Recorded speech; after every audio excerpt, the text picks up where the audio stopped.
Hello and welcome to my channel.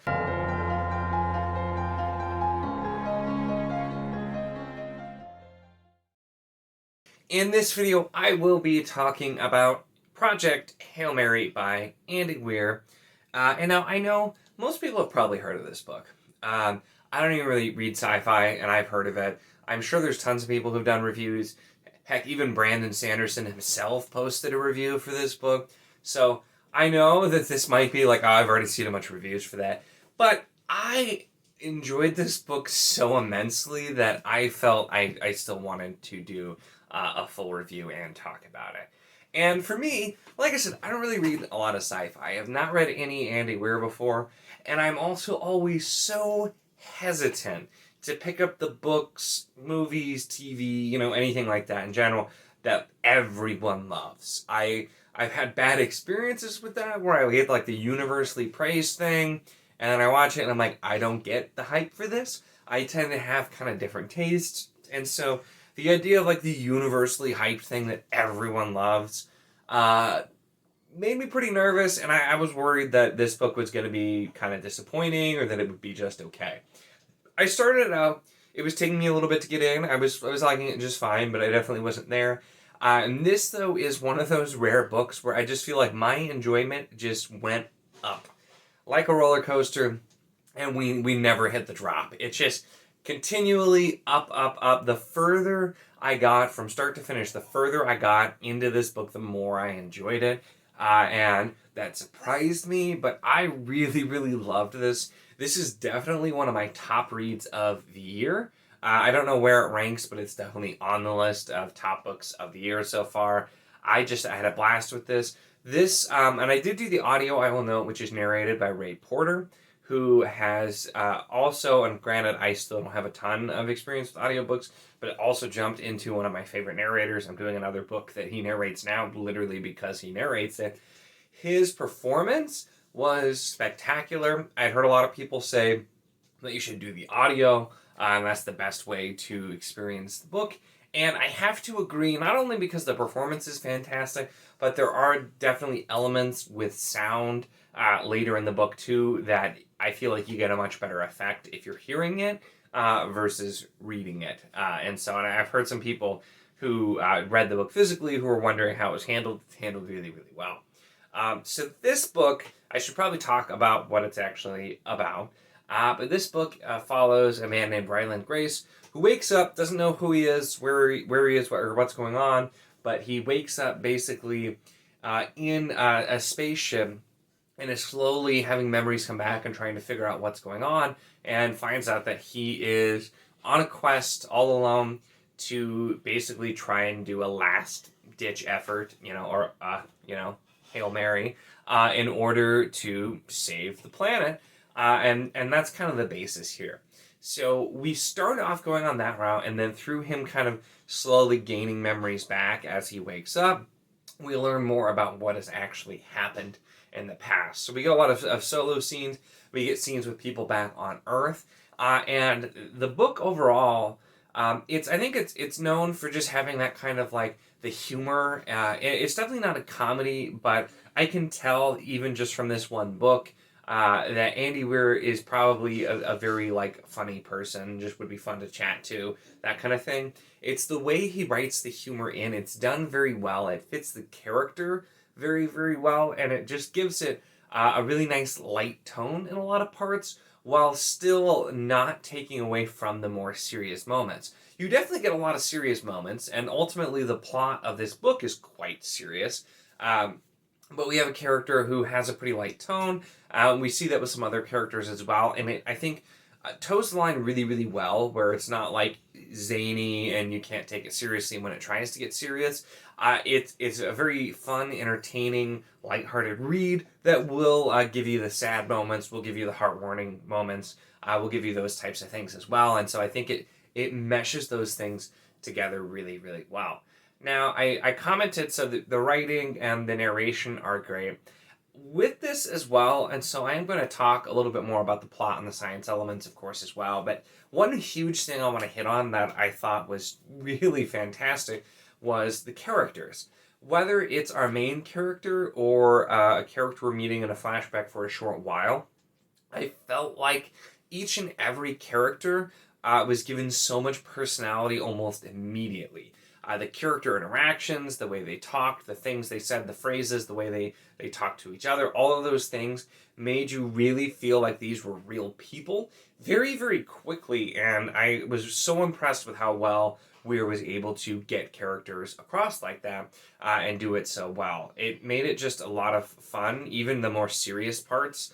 Reading those interactions and the way our main character kind of talked to people or thought about people, his monologue, him talking to people, it made all of that a lot more fun and a lot more interesting because the characters just had so much depth, even if we didn't spend a lot of time with them. And so big props to the author, Andy Weir, for that, because that was handled really, really particularly well.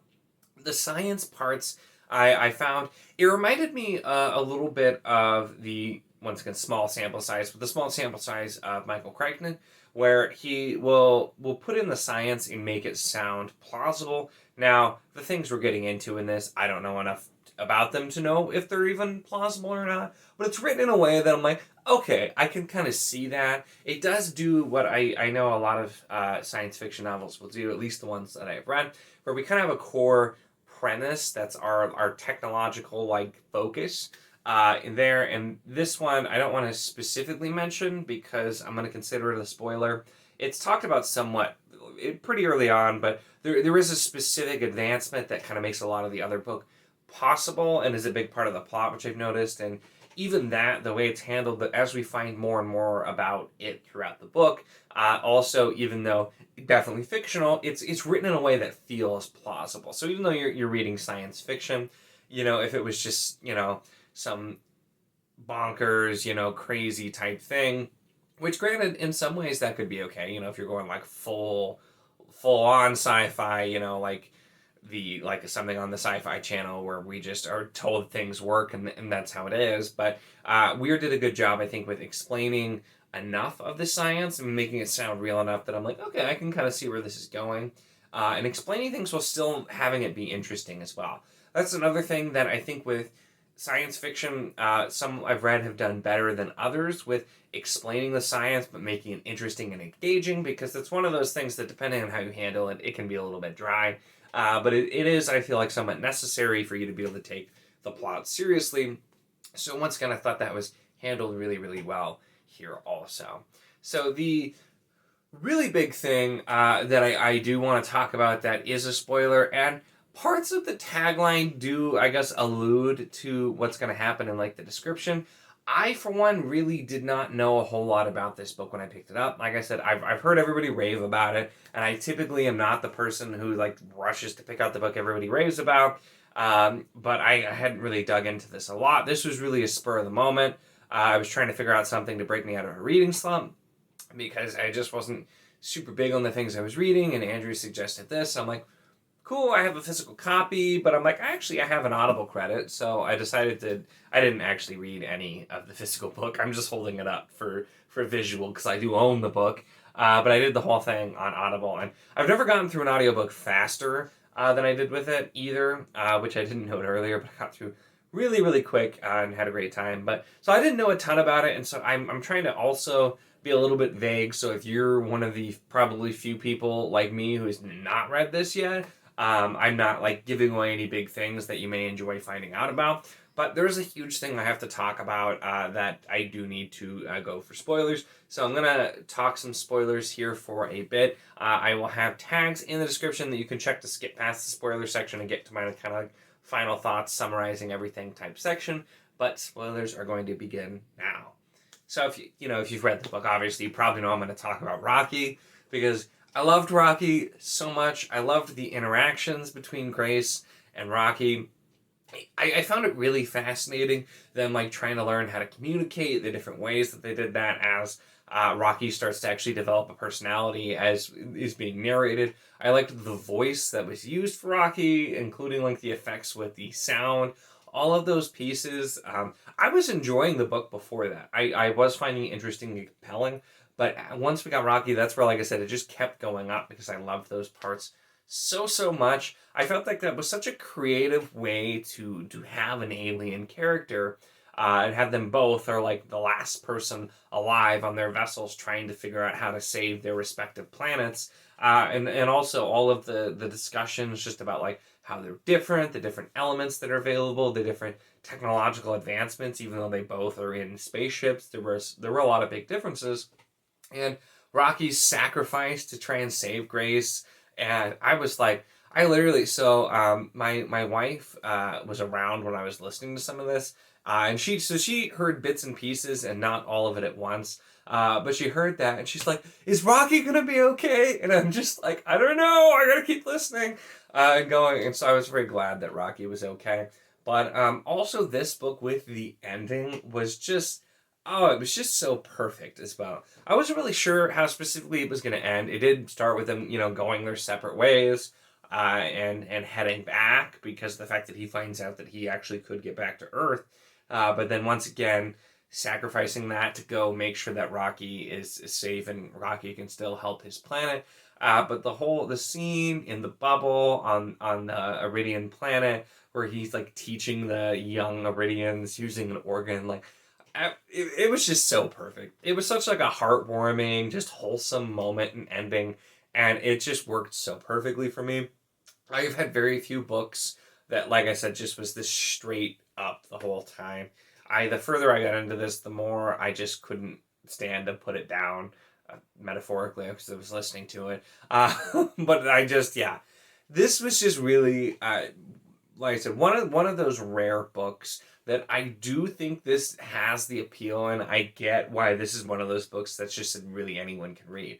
There is definitely the science parts of it, but it's done in a very, very easy to consume and entertaining way. The characters are very compelling. I'm sure reading physically, it's still also very much that way. I do think the performance of Ray Porter adds some of that to it because of the way he does the characters. But just all of the parts are there. It's telling a compelling story. We have interesting characters.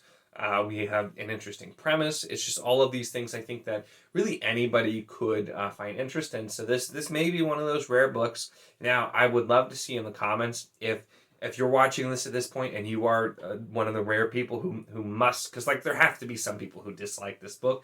I'd love to know what you didn't like about it, because I'm curious, because I'm just, like I said, I'm still a bit surprised that I ended up loving this as much as I did. And so I agree, though. It is a fantastic book. I really loved this. I really have no complaints about this book. It was just a great experience. I got through very quickly. The audio was great. And I'm very excited to check out more of both Andy Weir and Ray Porter, the narrator, because this was just a really, really great introduction. So I'll probably work on checking out some of the other Andy Weir books. I know, like The Martian, obviously. I haven't even seen that movie either, but I know that's another big one, so I'll probably work on checking those out. Those, though, are my thoughts on Project Hail Mary. Let me know, like I said, your thoughts on this as well. I imagine that'll mostly be positive, but I'm very curious to see if there are some negative ones, just for that spice of life variety.